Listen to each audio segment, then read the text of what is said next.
Assalamu alaikum. Welcome to Speak Your Heart. Lara Abdullah here. Today I am going to explain clinical interview.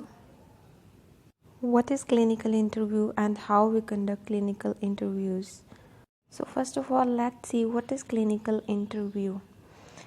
The clinical interview is a distinct form of interviewing that involves a face-to-face verbal and non-verbal exchange between a clinician and a client, designed to gather data that is needed for diagnosis and treatment of the client. It is a conversation with a purpose that can be structured, semi-structured or unstructured. Okay, so let's see what is structured. Structured में हमारे पास एक साइकोमेट्रीज हमें given होती हैं. हमने उसमें questions given है, हम उनको उस क्वेश्चन एयर के अकॉर्डिंग ही हमने क्वेश्चंस करने होते हैं क्लाइंट से.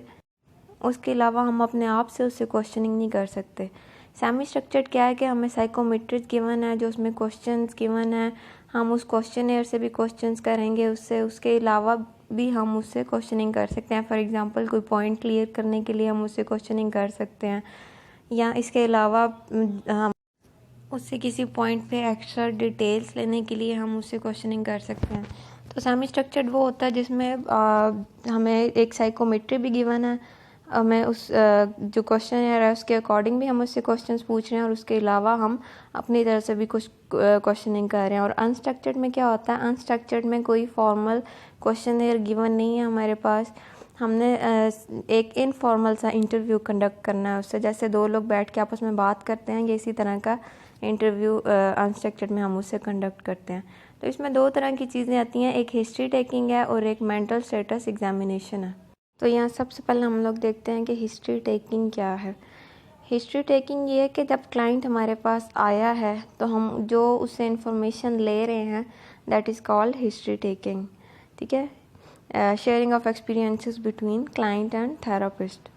नेक्स्ट हम लोग ये देखते हैं कि हम लोग हिस्ट्री टेकिंग कंडक्ट किस तरह से करते हैं. तो यहाँ पे कुछ स्टेप्स हैं हिस्ट्री टेकिंग के, जिसमें सबसे पहले बेसिक इन्फॉर्मेशन है, प्रेजेंटिंग कंप्लेंट्स है, हिस्ट्री ऑफ प्रेजेंटिंग कंप्लेंट्स है, पास साइकेट्रिक एंड मेडिकल हिस्ट्री है, ड्रग हिस्ट्री है, फैमिली हिस्ट्री है और पर्सनल हिस्ट्री है. तो सबसे पहले हम लोग बात करते हैं बेसिक इन्फॉर्मेशन की. बेसिक इन्फॉर्मेशन में हम किस तरह की इन्फॉर्मेशन ले रहे हैं क्लाइंट से. फॉर एग्जांपल उसका नेम, उसकी एज, उसका मैरिटल स्टेटस, इसके अलावा उसका करंट ऑक्यूपेशन, ये रूट ऑफ रेफरल कि उसको रेफ़र किसने किया. तो ये सारी जो इन्फॉर्मेशन है उसकी पर्सनल लाइफ से रिलेटेड, ये उसकी बेसिक इन्फॉर्मेशन है. नेक्स्ट हमारे पास आती हैं प्रेजेंटिंग कंप्लेंट्स. प्रेजेंटिंग कंप्लेंट्स क्या है, जो जिन कंप्लेंट्स के साथ वो आया है या जो चीज़ें उसके लिए प्रॉब्लमेटिक हैं, वो प्रेजेंटिंग कंप्लेंट्स में आएंगी. फॉर एग्जांपल डिप्रेशन का पेशेंट है तो वो हमें अपनी सिम्टम्स बता रहा है कि मेरे सर में दर्द रहता है, मैं उदास रहता हूँ, मेरा किसी से बात करने को दिल नहीं करता, मेरा फ्रेंड्स बनाने को दिल नहीं करता. तो ये वो सारी जो अपनी कंप्लेंट्स हमें एक्सप्लेन कर रहा है, वो सारी प्रेजेंटिंग कंप्लेंट्स हैं. ओके, और next history of presenting complaints में हम लोग क्या चीज़ें देखेंगे. Will record it's nature, chronology, severity, associated symptoms and associated life events occurring at or about the same time. Will note precipitating, aggravating and relieving factors. इसके अलावा हम लोग ये चेक करेंगे कि ये सारी सिम्टम्स जो वो हमें एक्सप्लेन कर रहे हैं, क्या उसको लाइफ में ये सारी सिम्टम्स पहले भी कभी हुई हैं या नहीं. नेक्स्ट हमारे पास पास साइकेट्रिक एंड मेडिकल हिस्ट्री. तो इसमें हम लोग चेक करेंगे कि कहीं उसकी कोई मेडिकल हिस्ट्री तो नहीं है इस तरह की. फॉर एग्जांपल अगर वो बता रहा है कि मेरे सर में दर्द रहता है, तो हो सकता है इसकी कोई मेडिकल कॉज हो. तो हम लोग कोई भी डायग्नोसिस बनाने से पहले जब हिस्ट्री ले रहे हैं तो हमने उससे ये क्वेश्चन क्लियर करना है कि उसकी पीछे कोई मेडिकल कॉज तो नहीं है, कोई सर्जरी वगैरह उसकी हुई है, या कभी वो हॉस्पिटल में एडमिट रहा है, या इसके अलावा वो किसी और डॉक्टर से रूटीन चेकअप के लिए जाता है या नहीं. क्योंकि हो सकता है इसकी कॉज कोई हाई ब्लड प्रेशर हो, या आई साइट में उसकी कोई प्रॉब्लम हो, इसकी वजह से भी हेडेक हो सकती है. ड्रग हिस्ट्री में हम लोग उससे ये पूछेंगे कि वो कोई ड्रग्स तो नहीं ले रहा, ठीक है, या उसने कभी लाइफ में कभी ड्रग्स यूज़ की हैं या नहीं की, या वो कोई इस तरह की मेडिकेशंस कर रहा है जो नॉन प्रेस्क्राइब्ड हैं. ठीक है, यहाँ कोई अल्टरनेटिव मेडिसिन यूज़ कर रहा है, फॉर एग्जांपल डॉक्टर ने इसको कोई और मेडिसिन प्रेस्क्राइब की और वो उसकी जगह कोई अल्टरनेटिव मेडिसिन यूज़ कर रहा है। ठीक है, तो इसके अलावा नेक्स्ट हमारे पास है फैमिली हिस्ट्री। तो फैमिली हिस्ट्री में हम लोग सबसे पहले देखेंगे उसका फैमिली ट्री। इसके अलावा फैमिली मेम्बर्स के साथ उसके रिलेशनशिप्स या उसकी फैमिली में कहीं किसी फर्स्ट डिग्री रिलेटिव या सेकंड डिग्री रिलेटिव में किसी को इस तरह का कोई इशू पहले रहा तो नहीं है, या अभी या किसी को इस तरह का कोई इशू है तो नहीं फैमिली में। यहाँ लास्ट में हमारे पास है पर्सनल हिस्ट्री।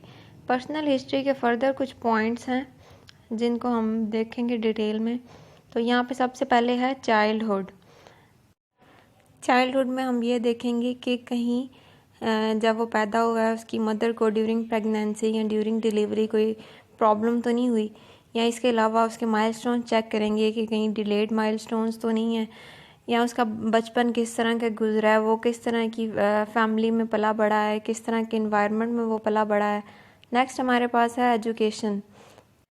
एजुकेशन में हम लोग उसकी जो एजुकेशनल हिस्ट्री है वो लेंगे कि वो कहाँ से पढ़ा है, एक से ज़्यादा स्कूलिंग तो नहीं है उसकी, या वो अपने स्कूल को एंजॉय करता है, अगर नहीं करता तो क्यों नहीं करता।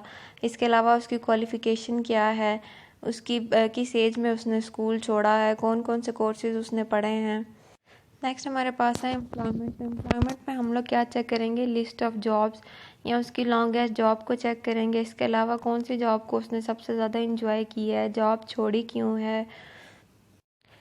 नेक्स्ट हमारे पास है रिलेशनशिप। इसमें हम लोग चेक करेंगे कि उसके फैमिली मेम्बर्स के साथ उसके रिलेशनशिप्स किस तरह के हैं, उसके स्पाउस के साथ, उसकी सेक्सुअल ओरिएंटेशन, या will ask about reason of breaking relationships, currently वो रिलेशनशिप में है या नहीं है। इसके अलावा उसके जो प्रीवियस कोई रिलेशन था अगर, तो उसमें से उसकी कोई औलाद है या नहीं, करंट रिलेशनशिप्स में से उसकी औलाद है या नहीं है, कितने बच्चे हैं उसके, वो अपने बच्चों के साथ रहता है या नहीं रहता, उसके बच्चों के साथ उसका किस तरह का रिलेशन है, अगर वो अपने पेरेंट्स के साथ रह रहा है तो उसके पेरेंट्स के साथ उसका किस तरह का रिलेशन है।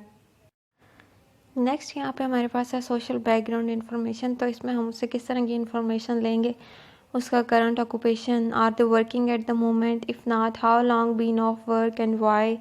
उसके अलावा उसकी करंट फैमिली सिचुएशन के बारे में उससे पूछेंगे। नेक्स्ट यहाँ पे लास्ट में हमारे पास है प्री मॉर्बिड पर्सनैलिटी, यानी कि बीमार होने से पहले वो खुद को किस तरह से डिस्क्राइब करेंगे, ठीक है, या वो दूसरों को किस तरह से डिस्क्राइब करेंगे कि ये बीमारी आने से पहले मेरी पर्सनैलिटी किस तरह की थी, मैं किस तरह का था, या दूसरे लोग किस तरह के थे मेरे साथ।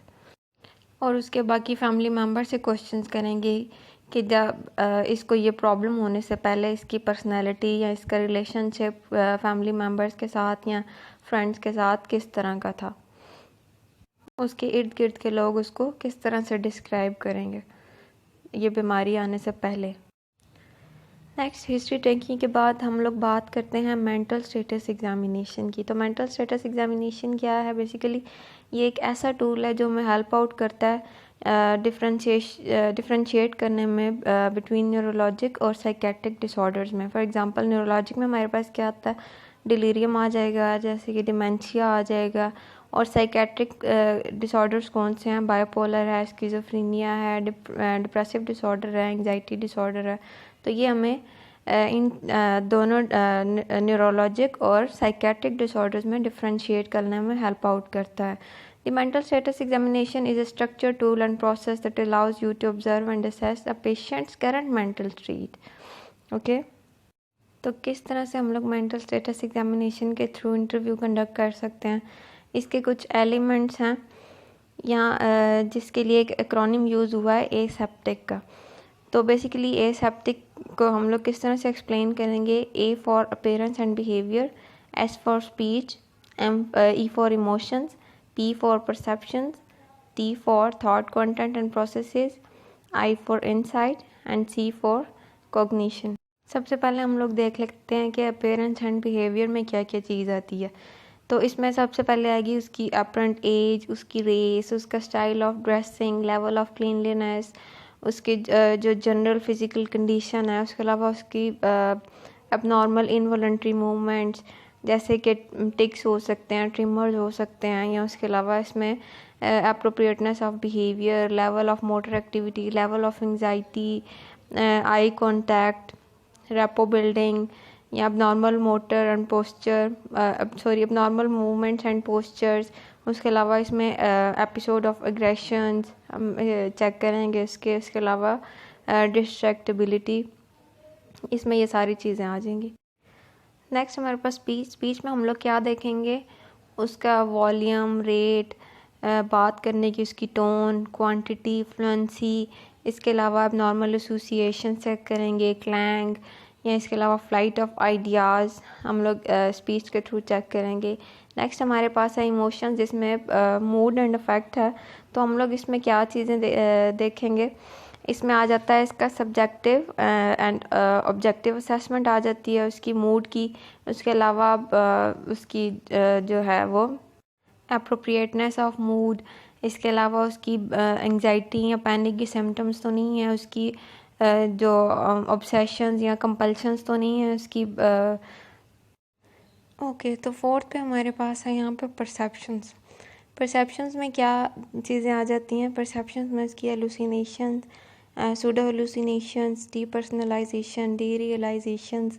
इसके अलावा इल्यूजन्स आ जाती हैं। नेक्स्ट हमारे पास है थॉट, कंटेंट एंड प्रोसेसेस। तो इसमें क्या क्या चीज़ें आ जाती हैं, इसकी लीनियरिटी, गोल डायरेक्टेडनेस। इसके अलावा इसकी associational qualities, thought disorders, delusions आ जाती हैं, ओवरवैल्यूड आइडियाज़ आ जाते हैं, प्री ऑक्यूपेशंस आ जाती हैं, ऑब्सेसिव थॉट्स आ जाते हैं, इम्पल्सिव आइडियाज़ आ जाते हैं, सुसाइडल थॉट्स आ जाती हैं, सेल्फ हार्म आ जाती है। इसके अलावा हार्म टू अदर्स भी इसमें आ जाती है। नेक्स्ट हमारे पास है इनसाइट। इनसाइट में बेसिकली हम लोग क्या चीज़ चेक करते हैं कि उसकी एक्सेप्टेंस को हम लोग देखते हैं कि वो इस जो उसकी मेडिकल या उसके अलावा उसकी कोई साइकोलॉजिकल काज या ये जिस डिसऑर्डर से वो सफ़र कर रहा है कि वो उस चीज़ को एक्सेप्ट करता है या नहीं, मेडिकल एडवाइस को वो एक्सेप्ट करता है या नहीं है, जो ट्रीटमेंट जिससे वो गुजरेगा उसको वो एक्सेप्ट करता है या नहीं करता। तो हमने इनसाइट में ये चीज़ उसकी चेक कर। यहाँ पे लास्ट पे जो इसका एलिमेंट है वो है कॉग्निशन का। तो कॉग्निशन में उसकी अटेंशन आ जाएगी, कंसंट्रेशन आ जाएगी, उसकी ओरिएंटेशन आ जाएगी, लेवल ऑफ कंप्रिहेंशन आ जाता है। इसके अलावा शॉर्ट टर्म मेमोरी आ जाती है कॉग्निशन में। ओके, तो ये था एक overall review of clinical interview, जिसमें हमने दो चीज़ें देखी हैं, एक हिस्ट्री टेकिंग और एक मेंटल स्टेटस एग्जामिनेशन। तो इस टॉपिक में से अगर आपको कोई चीज़ क्लियर नहीं है या कोई टर्म आपको क्लियर नहीं है तो आप कमेंट में मुझे बता सकते हैं। I will explain it to you. Thank you.